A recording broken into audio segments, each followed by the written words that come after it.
اس video کو like کیجئے، اپنے دوستوں کے ساتھ شیئر کیجئے، اور اگر ابھی تک آپ نے ہمارے چینل کو سبسکرائب نہیں کیا تو اسے سبسکرائب کر لیجئے اور ساتھ ہی موجود بیل آئیکن کو دبا لیجئے تاکہ آپ کو تمام نئی سٹوریز ملتی رہیں۔ میں نے اسے پہچان لیا تھا، وہ منظر تھا، بات صاف سمجھ میں آ رہی تھی۔ منظر پہلے ہی دن سے میرا مخالف تھا، اور جب شہنشاہ نے مجھے اس کی جگہ شہزادی ارینا کے محافظ دستے کا سردار بنا دیا تھا تو پھر تو اس کے حسد اور نفرت کی انتہا نہ رہی۔ وہ موقع کی تلاش میں تھا کہ کسی طرح مجھے ہلاک کر دے۔ جب میں اور شہزادی ہرن کے پیچھے بھاگتے ہوئے آگے چلے گئے تو وہ بھی اپنے ساتھیوں سے بچھڑ کر ایک خاص فاصلے سے ہمارا پیچھا کرنے لگا، اور جب اس نے دیکھا کہ میں شہزادی کو چھوڑ کر ایک طرف روانہ ہو گیا ہوں تو اس نے میرا تعاقب شروع کر دیا اور ایک جگہ مناسب موقع دیکھ کر مجھ پر تیر چلا دیا۔ اس کا نشانہ بہت اچھا تھا اور ٹھیک جگہ لگا تھا، اس لیے اس نے شاید پیچھے مڑ کر یہ دیکھنے کی زحمت گوارا نہیں کی کہ میرا کیا حشر ہوا ہے، بلکہ اسے یقین ہو چکا تھا کہ میں مر چکا ہوں۔ میں منظر کی ذہنیت کو پورے طور پر سمجھ چکا تھا۔ تھوڑی دیر کے بعد مجھے ایک چشمہ نظر آ گیا۔ یہ میٹھے اور صاف پانی کا چشمہ تھا، اور میں نے اس سے پانی چھاگل میں بھر لیا، اور ساتھ ہی میں نے خود بھی اس چشمے سے خوب پانی پیا اور ہاتھ منہ دھویا۔ اس کے بعد میں اس طرف روانہ ہو گیا جہاں میں نے شہزادی کو چھوڑا تھا۔ تھوڑی دیر میں اس جگہ پہنچ گیا۔ شہزادی ارینا اسی طرح درخت کے تنے سے ٹیک لگائے بیٹھی ہوئی تھی۔ اس کی آنکھیں بند تھیں، شاید اس پر غنودگی کسی کیفیت طاری تھی۔ میرے قدموں کی آہٹ پاتے ہی اس نے آنکھیں کھول دی اور میرے ہاتھوں میں پانی سے بھری ہوئی چھاگل دیکھ کر بولی، تمہیں پانی مل گیا فیروز؟ ہاں شہزادی صاحبہ، میں نے جواب دیا۔ یہاں سے قریب ہی ایک ٹھنڈے اور میٹھے پانی کا چشمہ ہے، میں یہ پانی وہیں سے لایا ہوں۔ شہزادی نے چھاگل میرے ہاتھ سے لے لی اور اطمینان سے پانی پینے لگی۔ کیا وہ چشمہ یہاں سے زیادہ دور ہے؟ اس نے مجھ سے پوچھا۔ نہیں شہزادی صاحبہ، وہ یہاں سے قریب ہی ہے، تو پھر مجھے اس چشمے تک لے چلو، اس نے کہا۔ میں اس کے ٹھنڈے پانی میں غسل کرنا چاہتی ہوں۔ جیسے آپ کی مرضی شہزادی صاحبہ، میں نے جواب دیا اور اسے ساتھ لے کر چشمے کی جانب چل دیا۔ جلدی ہم لوگ چشمے کے کنارے جا پہنچے۔ میں ادھر جھاڑیوں کی طرف چلا جاتا ہوں، میں نے ارینا سے کہا۔ آپ اطمینان سے غسل کر لیجیے، اس کی ضرورت نہیں ہے فیروز، ارینا نے بھرائی ہوئی آواز میں کہا۔ تم میرے دل و جان کے مالک بن چکے ہو، اور یہ حقیقت ہے کہ میں اب تمہارے بغیر زندہ نہیں رہ سکتی۔ یہ آپ کیا فرما رہی ہیں شہزادی صاحبہ؟ میں نے گھبرانے کی اداکاری کرتے ہوئے کہا۔ سلطنت روما کی ایک عظیم المرتبت شہزادی اور میں کہاں ایک معمولی سا محافظ دستے کا سردار؟ بھلا میرا اور آپ کا کیا جوڑ؟ تم کوئی معمولی انسان نہیں ہو فیروز، شہزادی نے جوشیلی نظروں سے مجھے دیکھتے ہوئے کہا۔ تم اپنے حسن میں لافانی ہو، اور اس کے ساتھ ہی ساتھ تم غیر معمولی طور پر بہادر بھی ہو، اور مجھے بہادر مرد پسند ہیں۔ بدصورتی اور بزدلی سے مجھے سخت نفرت ہے شہزادی صاحبہ، اگر شہنشاہ کو خبر ہو گئی تو میری لاش کا بھی پتہ نہیں چلے گا۔ تم اس کی فکر نہ کرو، شہزادی نے کہا۔ انہیں اس کی کوئی خبر نہیں ہوگی، اور اگر انہیں اس بات کی خبر ہو بھی گئی تو میرے اندر اتنی جرت موجود ہے کہ میں ساری دنیا کے سامنے کھل کر یہ بات کر سکوں کہ میں تم سے محبت کرتی ہوں اور تمہیں اپنانے کے لیے سب کچھ چھوڑ سکتی ہوں۔ ایسا نہ کریں شہزادی صاحبہ، میں نے کہا۔ میری خاطر آپ اپنے آپ کو مصیبت میں نہ ڈالیے، مجھے یہ مصیبت بخوشی منظور ہے، شہزادی نے جواب دیا اور محبت سے میرا ہاتھ پکڑ لیا۔ نہ جانے کتنی دیر تک ہم لوگ اس خوابناک کیفیت سے دوچار رہے۔ جب میں ہوش میں آیا تو کافی دیر ہو گئی تھی۔ شہزادی نے نرم آواز میں کہا، تم مجھے ہاتھ لگانے والے پہلے مرد ہو، اور میں تمہارے ہاتھوں اپنا سب کچھ ہار چکی ہوں۔ وعدہ کرو کہ تم مجھے کبھی دھوکہ نہیں دو گے اور مجھے چھوڑ کر کہیں اور نہیں بھاگ جاؤ گے۔ آپ کیسے باتیں کرتی ہیں شہزادی صاحبہ، میں نے کہا۔ یہ تو میری عزت افزائی ہے کہ آپ نے مجھے اپنے قرب کے قابل سمجھا اور مجھے یہ عزت بخشی۔ میں بھلا آپ کو دھوکہ کس طرح دے سکتا ہوں؟ اچھا ہو آپ چلیں، شہزادی نے کہا۔ ہمیں دیر ہو گئی ہے اور ہمارے محافظ ہمیں تلاش کر رہے ہوں گے، خاص طور سے منظر تو بہت بے چین ہو رہا ہوگا۔ ہم دونوں چل پڑے پروفیسر۔ میں نے آتے وقت راستے کو اچھی طرح اپنے ذہن میں رکھا تھا، اسی واپسی میں ہمیں کوئی دقت نہیں ہوئی۔ تھوڑی دیر میں ہم لوگ وہاں پہنچ گئے جہاں ہمارے محافظ ہمارے انتظار میں کھڑے ہوئے تھے۔ ان لوگوں میں منظر بھی شامل تھا۔ منظر نے جب مجھے اور شہزادی کو ایک ساتھ آتے دیکھا تو حیرت کے مارے اس کی آنکھیں پھٹی کی پھٹی رہ گئیں۔ وہ تو اپنی دانست میں مجھے ہلاک کر کے وہاں سے بھاگ آیا تھا، اور اسے یقین تھا کہ اس کے سبک اور نوکیلے تیر نے میرا کام تمام کر دیا ہوگا، لیکن اب وہ مجھے بالکل زندہ سلامت اور چاقو چوبند دیکھ رہا تھا۔ میں نے دیکھا کہ وہ میری پیٹھ کی طرف غور سے دیکھنے کی کوشش کر رہا تھا، کیونکہ اس نے میری پیٹھ کا ہی نشانہ لے کر تیر چھوڑا تھا۔ اور میں نے بھی جان بوجھ کر اپنی پشت اس کی طرف کر دی تاکہ وہ اچھی طرح اس کا جائزہ لے سکے۔ ظاہر ہے کہ سخت مایوسی سے دوچار ہونا پڑا ہوگا اسے۔ میری اور شہزادی ارینا کے واپس آنے کے بعد جنگل ہی کے ایک چھوٹے سے خطے کو گھاس پھوس اور جھاڑیوں سے اچھی طرح صاف کر کے وہاں خیمے کاٹ دیے گئے تھے۔ شہزادی کا خیمہ سب سے زیادہ خوبصورت اور قیمتی تھا، اس کے بعد میرے خیمے کا نمبر آتا تھا، پھر منظر کے خیمے کا اور اس کے بعد دوسرے محافظوں کا۔ ذرا دیر بعد ہم لوگ آرام کرنے کی غرض سے اپنے اپنے خیموں میں چلے گئے تھے۔ شام ہو گئی تھی۔ اس دوران بعض محافظوں نے ایک بڑے سے 12 سنگھے کا شکار کر لیا تھا اور اس کے علاوہ کچھ بڑے بڑے جنگلی پرندے بھی مار لیے تھے۔ محافظوں نے آگ روشن کی اور اس پر جانوروں کا گوشت بھنا جانے لگا اور چاروں طرف بھونے ہوئے گوشت کی اشتعال انگیز خوشبو پھیل گئی۔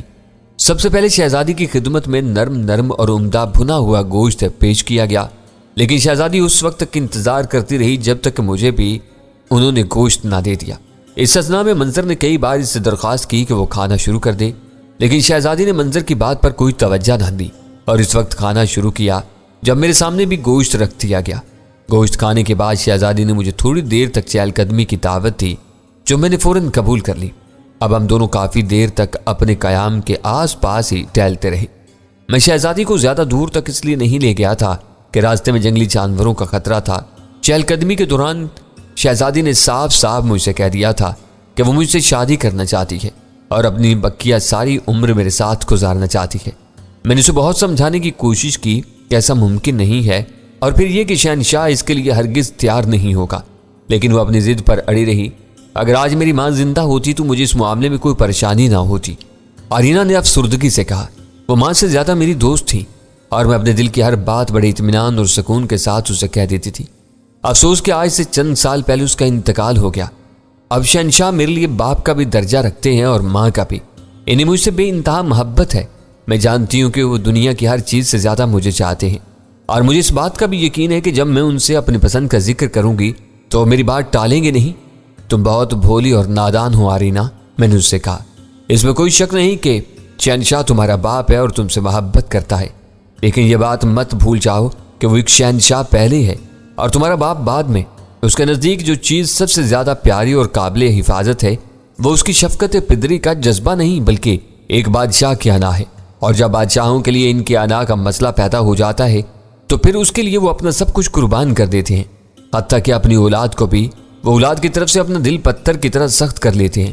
اس لیے اگر تم یہ سمجھتی ہو کہ تمہارا باپ تمہیں ہنسی خوشی اس بات کی اجازت دے دے گا کہ تم اس سے شادی کر کے اپنی من مانی کرو تو یہ تمہاری خام خیالی ہے۔ وہ تمہیں ہرگز اس بات کی اجازت نہیں دے گا۔ شاید تم ٹھیک کہتے ہو، ارینا نے کہا۔ ویسے بھی میرے باپ کی یہ خواہش ہے کہ میری شادی اس کے بھائی کے بیٹے سے ہو جائے۔ وہ اپنے بھتیجے کا بڑا مداح ہے اور اس میں کوئی شک نہیں کہ اس کا بھتیجا جدید فنون حرب سے جتنی اچھی طرح واقف ہے اس کی مثال پورے روما میں نہیں ملے گی۔ شمشیر زنی اور نیزے بازی اور تیر اندازی میں وہ بہت ماہر سمجھا جاتا ہے۔ وہ واقعی شجاعت اور ہمت کا پتلا ہے، اور اگر میری تم سے ملاقات نہ ہو گئی ہوتی تو یقین کرو مجھے آزوب سے شادی کرنے میں کوئی عار نہ تھا۔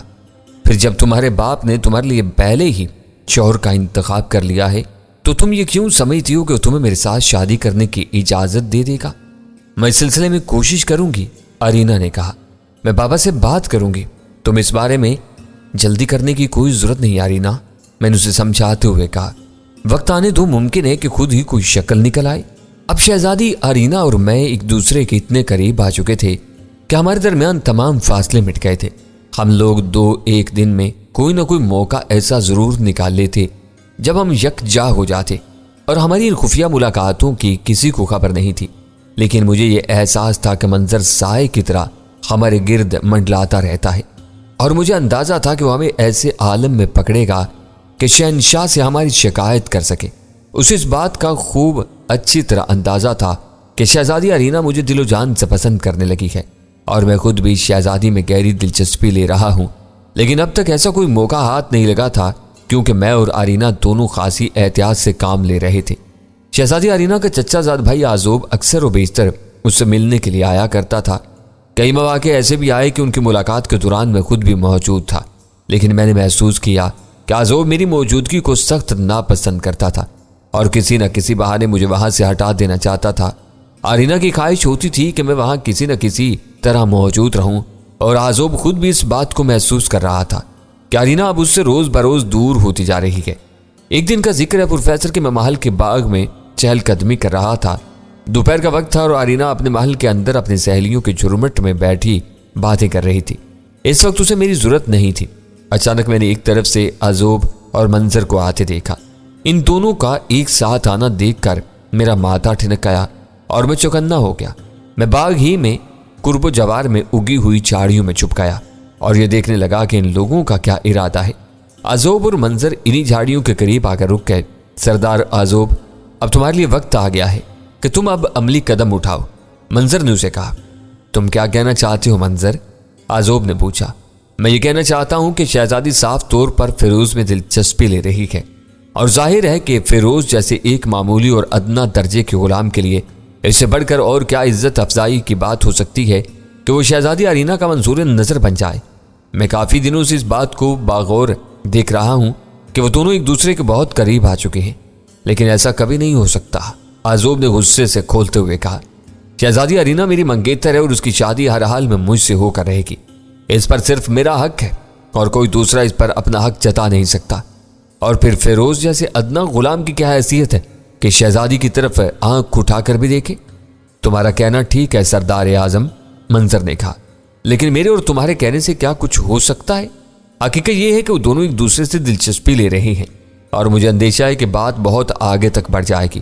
تمہارے خیال میں ہمیں کیا کچھ کرنا چاہیے؟ عزوب نے پوچھا۔ میرے خیال میں سب سے زیادہ محفوظ اور آسان راستہ ایک ہی ہے، منظر نے آہستگی سے جواب دیا۔ وہ کیا ہے؟ وہ یہ ہے کہ کسی طرح فیروز کو قتل کروا دیا جائے۔ اس کے قتل کے ساتھ ہی یہ قصہ ہمیشہ کے لیے ختم ہو جائے گا، منظر نے مکاری سے جواب دیا۔ لیکن اسے کس طرح قتل کیا جائے گا؟ ہمیں اس کے لیے کوئی باقاعدہ منصوبہ بندی نہیں کرنی پڑے گی، یہ کوئی مشکل کام نہیں ہے، منظر نے جواب دیا۔ شہزادی ارینا ہر روز صبح اپنے محافظ دستے کے ساتھ سحر کے لیے نکلتی ہے، فیروز اس میں شامل ہوتا ہے۔ کوئی گھنٹے ڈیڑھ گھنٹے کی تفریح کے بعد شہزادی واپس آ جاتی ہے۔ اس کے بعد فیروز کو دوپہر تک کے لیے چھٹی مل جاتی ہے کیونکہ شہزادی وہ وقت اپنے محل میں گزارتی ہے۔ میں نے دیکھا ہے کہ فیروز اس وقت عموماً بندرگاہ کے علاقے میں سمندر کی طرف چلا جاتا ہے اور سمندر میں کافی دیر تک ادھر ادھر گھومتا رہتا ہے۔ میں ایک نہایت ماہر غوطہ خور کو جانتا ہوں، اسے اچھی خاصی رقم دینی ہوگی۔ اس کا کام یہ ہوگا کہ جب فیروز نہانے کے لیے سمندر میں اترے تو وہ نیچے سے اس کی ٹانگ پکڑ کر گھسیٹ لے اور اس وقت تک اسے پانی میں ڈبوئے رکھے جب تک کہ اس کا سانس بند نہ ہو جائے اور وہ مر نہ جائے۔ وہ غوطہ خور بہت مضبوط اور طاقتور جسم کے ساتھ ساتھ نہایت عمدہ تیراک بھی ہے، کافی دیر تک پانی کے اندر سانس لیے بغیر رہ سکتا ہے۔ تمہارا منصوبہ لاجواب ہے، عزوب نے خوش ہوتے ہوئے کہا۔ ہم اس پر عمل کریں گے، لیکن جیسا کہ میں نے عرض کیا سردار عزوب، ہم اس غوطہ خور کو کچھ نہ کچھ رقم دیں گے، بلکہ میرا خیال ہے کہ خاصی رقم دینی پڑے گی کیونکہ اس کا منہ بند کرنے کے لیے ضروری ہوگا۔ تم اس کی فکر مت کرو، عزوب نے اطمینان سے جواب دیا۔ اس سلسلے میں جو کچھ خرچ ہوگا اسے برداشت کرنے کے لیے میں تیار ہوں۔ اس غوطہ خور سے بات کرو اور اسے اس بات کا یقین دلا دو کہ آئندہ اس پر کوئی آنچ نہیں آنے پائے گی۔ ٹھیک ہے، منظر نے کہا، میں اسے راضی کر لوں گا اور مجھے پوری امید ہے کوئی انکار نہیں کر سکے گا، بشرطے کہ اسے ایک اچھی خاصی رقم کی پیشکش کی جائے۔ تم رقم کی فکر مت کرو، عزوب نے کہا، اور یہ کام جتنا جلدی ہو جائے اتنا ہی بہتر ہے۔ میں اب اس منحوس شخص کو زیادہ عرصے تک زندہ نہیں دیکھنا چاہتا۔ میں کوشش کرتا ہوں کہ کل ہی اس کا کام تمام کر دیا جائے، منظر نے کہا، اور پھر وہ دونوں باتیں کرتے ہوئے آگے بڑھ گئے۔ ان کے جانے کے بعد میں جھاڑیوں کے پیچھے سے نکل آیا اور موجودہ صورتحال پر غور کرنے لگا۔ منظر نے اس سے پہلے بھی میری جان لینے کی کوشش کی تھی اور اس کا تیر عین نشانے پر لگا تھا۔ گویا میری جگہ کوئی دوسرا انسان ہوتا تو پروفیسر اب تک اس کا نام و نشان مٹ گیا ہوتا۔ اب منظر اور عزوب مل کر مجھے غرقاب کرنے کی کوشش کر رہے تھے۔ اب میں نے فیصلہ کر لیا تھا کہ کسی سے اس کے بارے میں کوئی گفتگو نہیں کروں گا اور ان لوگوں کو اپنی منمانی کرنے کا موقع دوں گا۔ چنانچہ میں وہاں سے چلا آیا۔ اس شام کو عزوب شہزادی کے پاس موجود تھا۔ شہزادی اپنے محافظوں کے جلوں میں باہر نکل پڑی اور ظاہر ہے کہ محافظ اعلیٰ کی حیثیت سے میں بھی اس کے ساتھ تھا اور گھوڑے پر سوار ہو کر اس کے برابر چل رہا تھا۔ شہزادی کی دوسری جانب عزوب تھا۔ عزوب کو حسب معمول میری موجودگی سخت ناگوار گزر رہی تھی۔ اے فیروز، اس نے تحکم آمیز انداز میں کہا، تم شہزادی ارینا کے ساتھ کیوں چل رہے ہو؟ تم اس کے پیچھے پیچھے چلنا چاہیے، تم اپنی اوقات کے مطابق چلو۔ میں نے دیکھا کہ عزوب کی بات سن کر شہزادی ارینا کے ماتھے پر بل پڑ گئے، لیکن اس کے کچھ بولنے سے پہلے ہی میں خود بول اٹھا۔ سردار عزوب، میں شہزادی آرینہ عالی وقار کا محافظ اعلیٰ ہوں اور ان کی جان کی حفاظت کرنا میرا فرض ہے۔ میں ان کے ساتھ ساتھ اس لیے چل رہا ہوں کہ اگر ان کی جان کو کوئی خطرہ پیش ہو تو اپنی حقیر جان کا نذرانہ پیش کر کے انہیں اس خطرے سے بچا دوں۔ میرے جیسی تو سینکڑوں جانیں شہزادی پر نثار کی جا سکتی ہیں۔ تم ایک چرب زبان اور باتونی شخص ہو، عزوب نے سخت بگڑ کر کہا، اور مجھے باتیں بنانے والے لوگ سخت ناپسند ہیں۔ صرف اپنے کام سے کام رکھو اور فضول باتیں مت کیا کرو۔ میں خاموش ہو گیا، لیکن شہزادی آرینہ کو عزوب کا لب و لہجہ سخت ناگوار گزرا۔ عزوب، شہزادی نے قدر سختی سے کہا، فیروز کو یہ حق میں نے دیا ہے کہ وہ میرے ساتھ ساتھ چلے، تمہیں اسے اعتراض نہیں کرنا چاہیے۔ مجھے اعتراض کیوں نہیں کرنا چاہیے؟ عزوب نے پوچھا۔ وہ تمہارا خادم ہے، تمہارا منگیتر نہیں جو تمہارے ساتھ ساتھ چلے، اسے تمہارے پیچھے چلنا چاہیے۔ فیروز، میں تمہیں حکم دیتا ہوں کہ تم شہزادی آرینہ کے پیچھے پیچھے چلو۔ میں نے ہدایت طلب نظروں سے شہزادی آرینہ کی طرف دیکھا۔ آرینہ نے سختی کے ساتھ کہا، نہیں عزوب، فیروز میرے ساتھ ساتھ چل رہا ہے، وہ اسی طرح چلے گا، اسے میرے پیچھے چلنے کی کوئی ضرورت نہیں۔ آرینہ، عزوب نے خاصی تلخی سے کہا، یہ مت بھولو کہ تم میری ہونے والی بیوی ہو اور تمہیں میرے جذبات اور احساسات کا خیال کرنا چاہیے۔ میں اگر کوئی بات کرتا ہوں تو اس کی قدر و قیمت تمہیں محسوس ہونی چاہیے۔ میں تمہاری بات کی قدر و قیمت کو محسوس کرتی ہوں۔ آرینہ نے بھی اسی وقت جواب دیا، لیکن تمہیں بھی یہ بات یاد رکھنی چاہیے کہ تم مجھ پر کوئی حکم نہیں چلا سکتے۔ میں حکم سننے کی عادی نہیں ہوں، میں صرف ایک ہی شخص کا حکم سنتی ہوں اور وہ ہے میرا باپ۔ اس کے علاوہ میں کسی کے حکم کی پابند نہیں ہوں۔ امید ہے کہ یہ بات پوری طرح تمہاری سمجھ میں آ گئی ہوگی۔ عزوب آرینہ کی بات سے بہت زیادہ دل برداشتہ ہو گیا تھا، لیکن اس نے جواب میں کچھ نہیں کہا، محض خاموشی اختیار کر لی۔ وہ سوچ رہا ہوگا کہ ایک ہی دن کی تو بات ہے، اس کے بعد وہ میرا قصہ پاک کروا دے گا۔ ہم لوگ تھوڑی دیر گھومنے پھرنے کے بعد واپس آ گئے۔ شہزادی آرینہ اور سردار اعظم محل کے اندرونی حصے کی طرف چلے گئے اور میں باہر رہ گیا۔ دوسرے دن حسب معمول شہزادی آرینہ اپنے محافظوں کے ساتھ ٹہلنے کے لیے نکل پڑی۔ میں اس کے ساتھ تھا۔ میں نے جان بوجھ کر اپنا گھوڑا اسے ذرا پیچھے رکھا۔ شہزادی نے میری حرکت کو غور سے دیکھا اور پھر مجھ سے مخاطب ہو کر بولی، کیا بات ہے فیروز، تم آج میرے گھوڑے سے پیچھے کیوں چل رہے ہو؟ کل سردار عزوب نے اس بات پر اعتراض کیا تھا کہ میں آپ کے ساتھ ساتھ کیوں چل رہا ہوں، اور آج بھی انہوں نے مجھے دیکھا تو ممکن ہے اعتراض کریں گے اور خواہ مخواہ آپ کو پریشانی میں مبتلا ہونا پڑے گا۔ تم سردار اعظم کی فکر مت کرو، شہزادی آرینہ نے سخت لہجے میں جواب دیا۔ وہ جو کچھ بکتا ہے اسے بکنے دو، مجھے اس کی بات کی کوئی پرواہ نہیں کہ وہ کیا کہتا ہے۔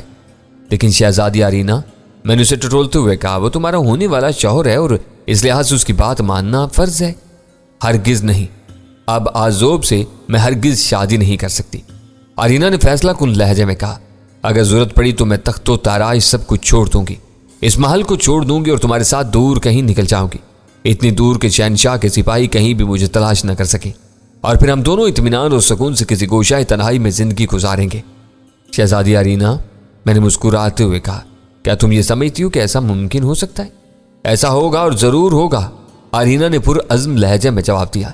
اس کے بعد ہم لوگ کافی دیر تک گھوڑوں پر سیر کرتے رہے اور شہزادی آرینہ میرے ساتھ گزرنے والی زندگی کے حسین خواب دیکھ رہی تھی۔ پھر ہم لوگ واپس آ گئے اور حسب معمول شہزادی آرینہ محل کے اندرونی حصے میں چلی گئی اور میں باہر اپنے مکان میں چلا گیا۔ میں نے گھوڑے کو استبل میں باندھا اور خود اپنی روٹین کے مطابق نکل پڑا۔ تھوڑی دور چلنے کے بعد مجھے احساس ہوا کہ ایک شخص مستقل میرے تحکم میں چلا آ رہا ہے۔ وہ ایک قوی الجثہ آدمی تھا اور شکل و صورت سے خاصا خطرناک نظر آتا تھا۔ میں لاپرواہی سے اس کی طرف نظر ڈالی اور اپنے راستے پر آگے بڑھنے لگا۔ میں ساحل کی طرف جا رہا تھا اور اسے احساس نہیں ہونے دیا کہ میں نے یہ بات سمجھ لی ہے کہ وہ میرا تعاقب کر رہا ہے۔ میں نے جان بوجھ کر ساحل کے اس حصے کا انتخاب کیا تھا جو خاصا ویران اور جہاں کشتیاں وغیرہ بھی نہیں تھیں اور نہ ہی لوگ تھے۔ میں ویران حصے کی طرف اور زیادہ آگے کی طرف بڑھتا چلا گیا، یہاں تک کہ اس جگہ پہنچ گیا جہاں کوئی بھی جاندار موجود نہیں تھا۔ میں نے کنکھیوں سے مڑ کر پیچھے دیکھا، وہ شخص بھی اسی انداز میں پیچھے چلا رہا تھا، لیکن اس کے انداز میں اس قسم کی بے نیازی تھی گویا اسے مجھ سے کوئی سروکار نہیں ہے۔ میں نے ایک مناسب جگہ دیکھ کر سمندر میں چھلانگ لگا دی۔ وہ شخص بھی کچھ فاصلے پر سمندر کے اندر کود پڑا۔ میں نے سمندر میں ہاتھ پیر چلانے شروع کی اور ادھر ادھر تیرنے لگا۔ میں تھوڑی دیر تک سمندر میں تیرتا رہا۔ میں نے اپنا سر اٹھا کر اس شخص کو دیکھنے کی کوشش کی، لیکن وہ مجھے کہیں نظر نہیں آ رہا تھا۔ میں سمجھ گیا کہ ایک ماہر غوطہ خور کی حیثیت سے وہ پانی کے نیچے چلا گیا ہے اور عنقریب وہ اپنا کام دکھانے والا ہے۔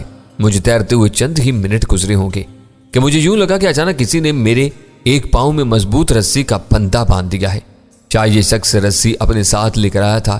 اس کے بعد بندہ کھینچنا شروع کر دیا اور میرا جسم اس کے ساتھ ساتھ پانی کے اندر جانے لگا۔ میں دل میں مسکرا اٹھا۔ منظر اور آذوب کا مقرر کردہ یہ کرائے کا قاتل اپنا کام دکھا رہا تھا۔ میں نے اسے منمانی کرنے کا پورا موقع دیا اور اپنے جسم کو بالکل ڈھیلا چھوڑ دیا۔